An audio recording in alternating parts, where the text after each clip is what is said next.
ನಿತ್ಯಾನಂದ ಜೈಲು ಪಾಲಾಗಿ ಇಂದಿಗೆ 42 ದಿನ ಕಳೆದಿವೆ. ಹೀಗಾಗಿಯೇ ತಮ್ಮ ನೆಚ್ಚಿನ ಸ್ವಾಮೀಜಿ ಬಿಡುಗಡೆಗೆ ಇವರು ಪ್ರಾರ್ಥಿಸ್ತಾ ಇದ್ದಾರೆ.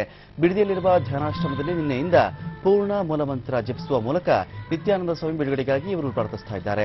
ಬೆಳಗ್ಗೆ 7 ರಿಂದ ರಾತ್ರಿ 9 ರವರೆಗೂ ನಿರಂತರವಾಗಿ ಪೂರ್ಣ ಮೂಲಮಂತ್ರ ಜಪಿಸ್ತಾ ಇದ್ದಾರೆ. ಜಪದ ವೇಳೆ ಭಕ್ತರು ನೀರನ್ನ ಮಾತ್ರ ಸೇವಿಸ್ತಾ ಇದ್ದಾರೆ.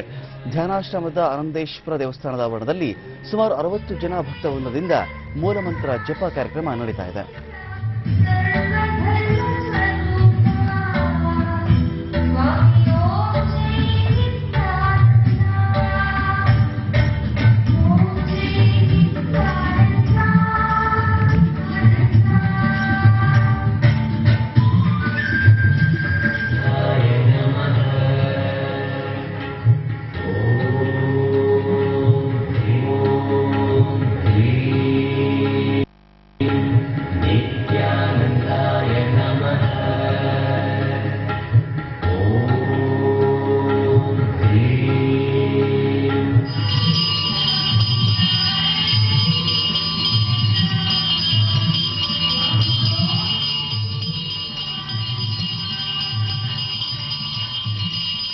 ಈ ಬಗ್ಗೆ ಮತ್ತಷ್ಟು ಮಾಹಿತಿಯನ್ನ ಪಡೆಯೋಣ ಪ್ರತಿನಿಧಿ ನಾಗರಾಜ್ ಅವರಿಂದ. ನಾಗರಾಜ್, ಏನು ನಿತ್ಯಾನಂದ ಸ್ವಾಮಿ ಬಿಡುಗಡೆ ಆಗಲಿ ಅಂತ ಹೇಳಿ ಅವರ ಭಕ್ತರು ಈ ಒಂದು ಮೂಲಮಂತ್ರ ಜಪವನ್ನ ಮಾಡ್ತಾ ಇದ್ದಾರೆ, ಅದು ಕೂಡ ನಿರಾಹಾರ ದೀಕ್ಷೆಯ ಮೂಲಕ.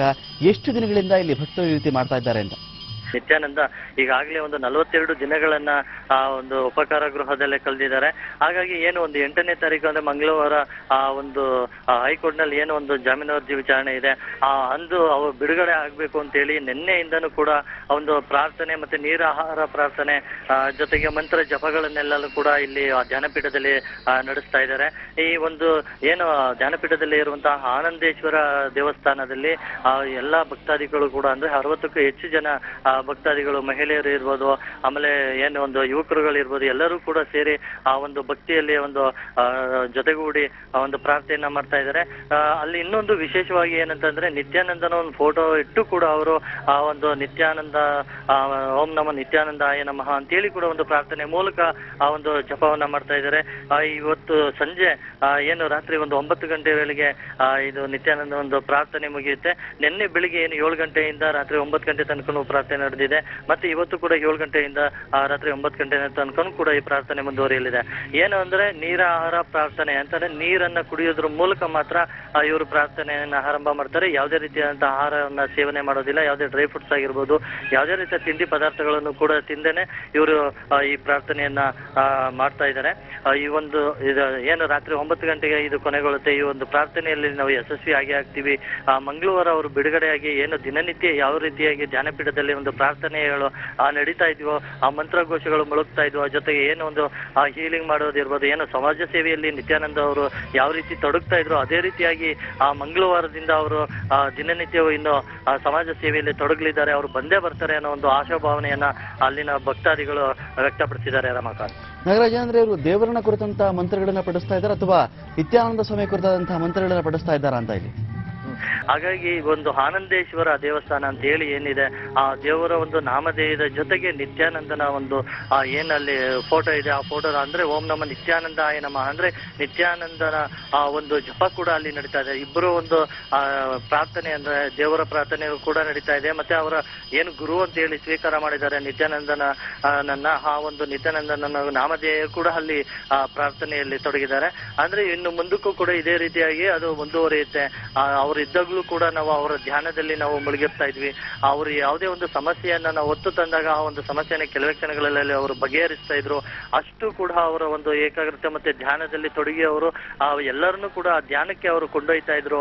ಹಾಗಾಗಿ ಅವರ ಒಂದು ನಾಮಧೇಯವನ್ನು ಕೂಡ ನಾವು ಈಗ ಪ್ರಾರ್ಥನೆ ಮಾಡ್ತಾ ಇದೀವಿ. ಮೊದಲು ಕೂಡ ಹಾಗೆ ಮಾಡ್ತಾ ಇದ್ವಿ, ಇನ್ನೂ ಕೂಡ ಮುಂದುವರ್ಸ್ಕೊಂಡು ಹೋಗ್ತಾ ಇದೀವಿ. ಅವ್ರು ಬಂದ ನಂತರವೂ ಕೂಡ ಇನ್ನೂ ಅತಿಹೆಚ್ಚವಾಗಿ ಒಂದು ಪ್ರಾರ್ಥನೆ ಧ್ಯಾನ ಈ ಒಂದು ಧ್ಯಾನಪೀಠದಲ್ಲಿ ನಡೆಯುತ್ತೆ ಅನ್ನೋ ಒಂದು ಮಾತನ್ನು ಕೂಡ ತಿಳಿಸಿದ್ದಾರೆ. ರಮಾಕಾಂತ್, ಇನ್ನು ಮತ್ತೊಂದು ಕಡೆ ನಾಗರಾಜ್, ಏನು ಈ ಭಕ್ತರು ಆಶ್ರಮದಲ್ಲಿ ಇರ್ತಕ್ಕಂಥವ್ರು ಅಥವಾ ಬೇರೆ ಕಡೆಯಿಂದ ಇಲ್ಲಿಗೆ ಬಂದು ಈ ರೀತಿ ಪ್ರಾರ್ಥನೆಯನ್ನ ಮಾಡ್ತಾ ಇರ್ತಕ್ಕಂಥವ್ರ ಅಂತ?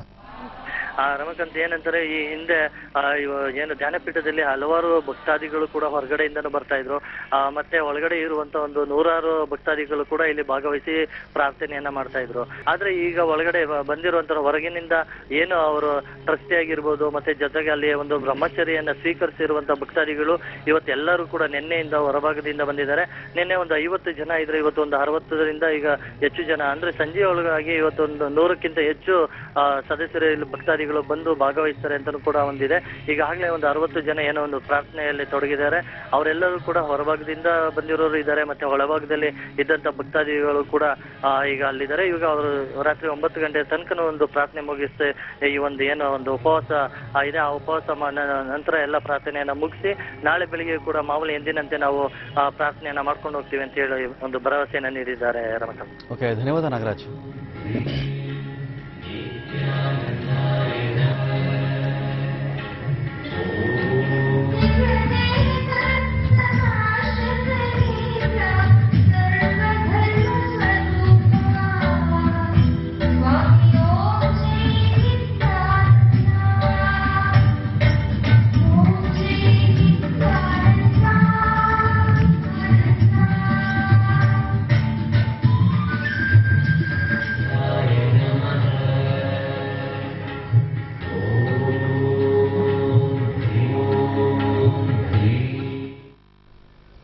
ಪ್ರೀತಿ ಬರಬೇಕಾದ್ರೆ ಯಾರಿಗೂ ಹೇಳಲ್ಲ. ಈಗ ಮೈಸೂರು ಮೃಗಾಲಯದಲ್ಲಿ ಆಗಿರೋದು ಅದೇ. ಕಾಡಿನಿಂದ ಬಂದಿದ್ದ ಹುಲಿ ಬ್ರಹ್ಮನಿಗೂ ನಾಡಿನಲ್ಲೇ ಹುಟ್ಟಿ ಬೆಳೆದ ಮಾನ್ಯ ಹುಲಿಗೂ ಲವ್ ಆಗಿದೆ. ಇಬ್ಬರು 2 ವರ್ಷದಿಂದ